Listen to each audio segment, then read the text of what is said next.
by Huck Paisley.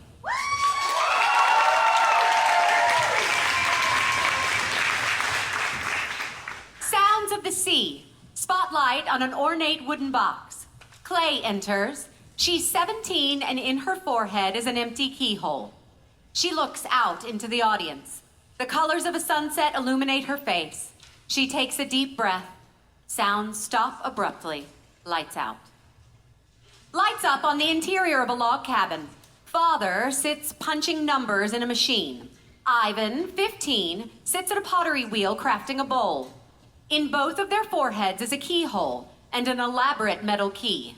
Clay enters and clears her throat. I'm ready for my key. What? Oh, thank Locke! Isn't she too late, Father? Way too late? Well, it's still a few weeks till I'm 18, so no. Children typically ask sooner, 95% of the time, but there is such a thing as a late bloomer. Your mother and I, well, we'd almost given up hope that you were going to ask before the deadline, but I knew you'd come around. They thought you were a failure for sure. That's not true, Ivan. Clay, I'm so proud of you. Your mom will be too. Thanks. Can we tone down the ceremony a little this time? You know that's not how it's done. We can't stray too far from tradition, but we'll wait for your mother before progressing any further. How much longer till she gets here? Father checks his watch. 7.5 seconds approximately. Now? 7.6 seconds later. Now. The front door opens and in steps Mother, a large, gruff fisherwoman with a massive fish hoisted over her shoulder. She stomps into the house. An intricately detailed metal key rests in her forehead. I caught a grouper! Clay wants her key! Caught the carp! Finally! I didn't want to say anything, but I thought you were a failure for sure. Called it. Mother hugs Clay and lifts her off the floor, spinning around in circles. Put me down. I'm just messing with you, honey bass. All right, I gotta make some calls. I don't know who's gonna be able to make it on such short notice, but we're doing the ceremony tonight. No more wasting time. Please, we don't have to make a big deal out of this. Well, actually, we do. It's tradition. The set changes suddenly. Mother, Father, and Ivan sit around the dining table dressed in robes. A decorated water jug and an ornate wooden box sit at the center of the table. Father rings a small bell once. Mother reads from an old, wrinkled piece of paper. All right. Thank you all to the extended family for gathering on such a monumental occasion. There is no extended family. Clay, you can enter the room. Clay enters, dressed in an intricate, beautiful, and uncomfortable dress. She tugs at it. Hi, this is Itchy. Stop moving. Are we ready to begin the ceremony? You say it's you, Clay. Oh.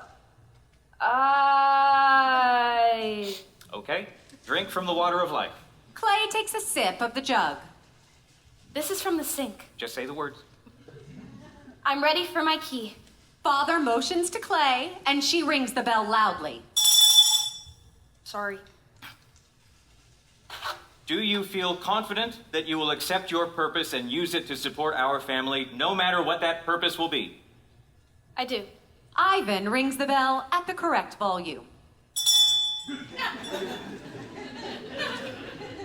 Do you feel you have lived your childhood to its fullest extent? I do. Mother rings the bell, loud again. Is your mind clear of expectations? I do. I mean, yes. Okay, Ivan, give me the box. Ivan passes him the box. This sacred box has held the keys of our ancestors for generations, and it will hold them for years to come. It knows everything there is to know. I will now open the box and present you with your key. Once you have unlocked your true self, you may never remove it, for it is not part of our tradition. If your key is ever removed, you will be deemed a failure. You will be cast from this family, dishonored, and we will never be allowed to speak again. Is that understood? Yes. Father takes a deep breath and rings the bell elegantly. Okay, Here we go. Exciting. He opens the box. He stares at the box. He blinks. He closes the box. He opens the box again. What's wrong? What? Where'd it go? Where'd what go? The key, it's not here. Well, where is it? Did it fall out of the box? Everyone look around. Mother looks under the table and Ivan looks under the box. No, when we opened the box, the key appears. Then what happened to it? Did we do something wrong? Did you ring the bell? Of course I rang the bell! It shouldn't be happening then. Well, What? there is a slight chance of a key not appearing, but it's only 0.000000001%, and only if we did something wrong, which we didn't. We don't need percentages right now, Edmund. Wait, how could we have broken tradition? Is the key gone? Don't say that, Clay.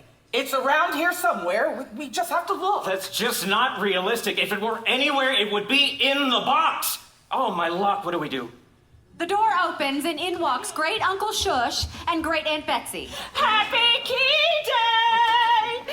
It's your great Aunt Betsy and Grunkle Shush. Oh, dear. What happened? Sudden spotlight on Clay, 11 years old and sitting cross-legged staring outside. The colors of the sky shine on her face yet again. A flashback. Father steps forward and sits with Clay. They both look out at the sky. What are you observing? The sky? Don't you love how the ocean reflects the stars? The angle of incidence for light to reflect back at you is approximately 30 degrees. But don't you see how pretty it is? I remember when I was your age, I'd sit and marvel at the same beauty.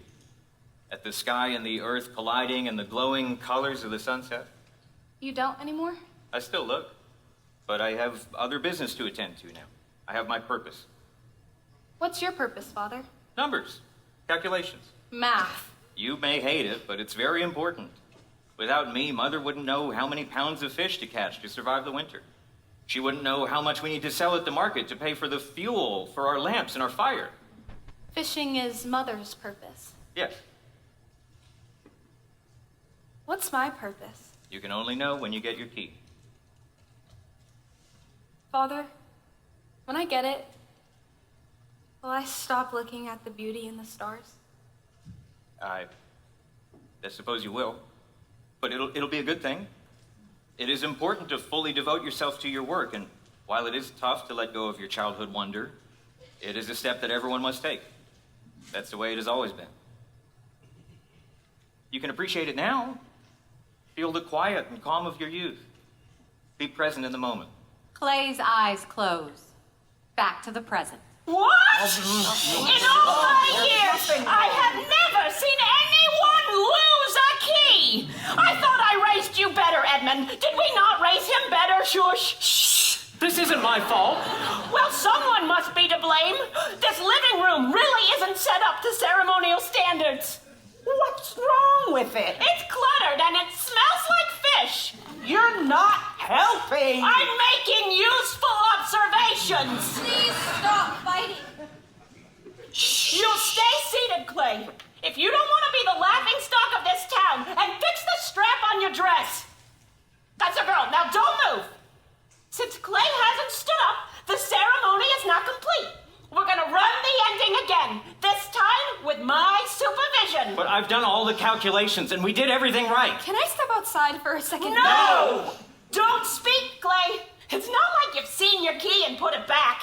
Don't fret yet. There's still a chance. Edmund, reset the scroll and the bell. Ivan, close the box. Shush, dear, start moving clutter out of the room. Clay starts to understand. She tugs at the dress some more. Uncle Shush picks up a row of fishing rods and accidentally knocks over the water jug, shattering it. Shit.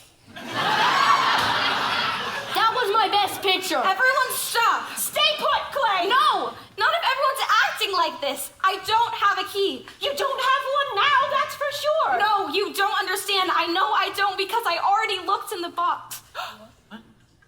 What? A week ago. What? I just wanted to do it without the ceremony, without all the stress and pressure that comes with our traditions. And when I opened it, it was there.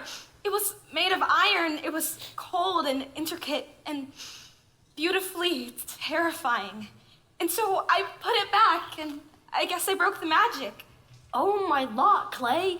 I thought I'd wait a few more days and then do it again. With you, I didn't know it would only appear once. Clay, why would you do that? I was curious. I like to ease into things. I thought it'd be easier since I visualized it, but I messed everything up. Oh, look. How am I going to live without my key? Clay falls to the floor and cries. Father rushes to her and hugs her. It's okay. It's not. I am a failure. It's okay. I broke tradition. But the key was there. It was there without any of the ceremony. Well, none of that matters now, does it? Because our family is going to be the laughing stock of the town. The girl with no key. The daughter that broke tradition. You're going to be banished when you turn 18. You won't see any of us ever again. Betsy, please be kind to her. But she's right. What, do you think I want to stop talking to my granddaughter? No. But the rules are the rules. In a few months, she's not going to have any of us. It's over. You know what? He reaches to his forehead and slowly removes his key. Edmund, what are you doing? She'll have me. Put it back this instant. Edmund. It's too late. You can't talk to me, Betsy, lest you break your tradition. Betsy grabs Uncle Shush and storms out the door. Why did you do that? You're dishonored now, too. Because I can't stand the thought of losing you, Clay. I love you. You keep all of us grounded.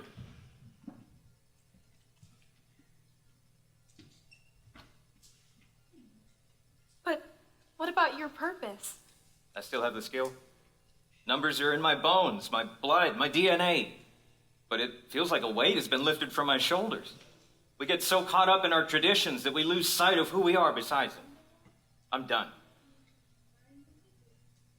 But what do we do now? We figure it out. Together. But right now, I want to see what my daughter sees. He rushes to the window and the colored light hits his face. Oh, my. Clay, I can focus on it again. Look at how the ocean reflects the stars. It's beautiful. Everyone, look. Take out your keys and look. It's okay. The lights dim except for the colors. Mother and Ivan slowly remove the keys from their forehead and look with fresh eyes. The sounds of the sea return. End of play.